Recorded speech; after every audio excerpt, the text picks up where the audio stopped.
So I have this Python REPL set up here to demonstrate that there's no way to go back to a command or a line that you've already hit enter on in the Python REPL. Okay, so look, I misspelled the word left and when I'm defining the square function, and I just can't. I can retrieve it again and then change this, but that will execute left then left, and that's not what I want to do. I want to change what I've already done. So unfortunately, I'm going to have to go back and retrieve that, and then that, and then that, and then now I can change it. But I mean, that took a lot of time. If there's more changes that I've got to make, it's going to take a lot more time than that. So that just goes to show that there's got to be a better way to do it than the REPL. Now, the REPL is really good for executing single lines of instruction or testing out a new module and things like that and seeing what names are in your global namespace. But we want to write a script when writing lots of code, long blocks of code. So an easy way to do that is to right-click on your desktop in Windows, go to New Text Document, and then I'm just going to name this Snowman because I'm going to use Turtle to draw a snowman. I can double-click on it, and that'll pull up Notepad. I'm going to zoom in a little bit here. So I can start writing Python code. Easy as that. Import turtle, turtle.home like I've been doing, and turtle.circle. Let's do like a size of 100 circle. So Control S and save it.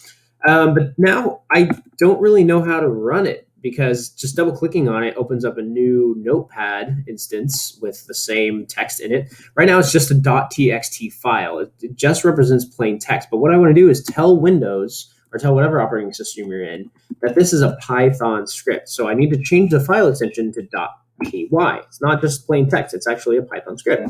Doing that gives you a warning in Windows saying that it might become unusable, and that's fine. We actually know what we're doing here. Notice that this icon changed to a little Python symbol. That means that I have, when I install Python, I set it up to where .py files are associated with the Python interpreter. So double clicking on it now activates the Python interpreter and it's running this code. Oh, it closed, which is a new thing that the script has, a new command that you have to run called done, and that is not true for the REPL because you can just keep executing line after line. Don't forget to Control S save before. Oh, whoops, that saved it as the .txt. Okay, so let's delete that .txt because this has the same text, but instead I'm going to right click and open it with Notepad. Hopefully that's an option for you. Okay, now I'm messing with the snowman.py. I should have renamed it over here.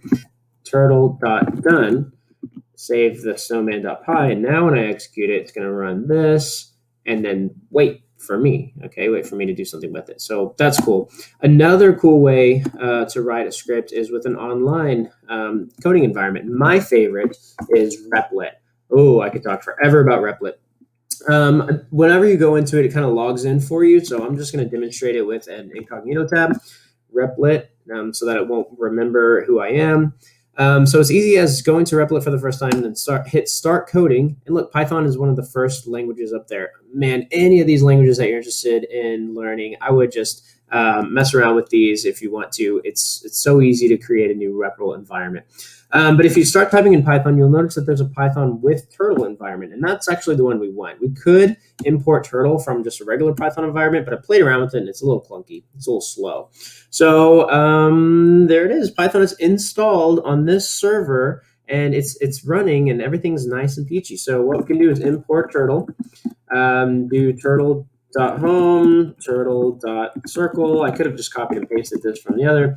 And again, I would want to do turtle dot done. So you can already see there are a few cool things about this interpreter that the Notepad just doesn't have. One is syntax highlighting. Okay, so it's going to color different things different ways. So this module is black, this keyword is blue, this function is purple, this variable or number value is green. You can also kind of see that it's saying, oh, do you want turtle? You typed in tur, and if you say yes, you do, you can hit tab, and it has tab completion, command completion. So those are really cool things. And then there are lots of other awesome things to it too. There's actually a REPL down here, and so if I had like maybe a print statement, maybe I could say hello world. And then run that, it'll print to this REPL down here. Okay, boom, hello world. And then I could do more commands too down here if I wanted to.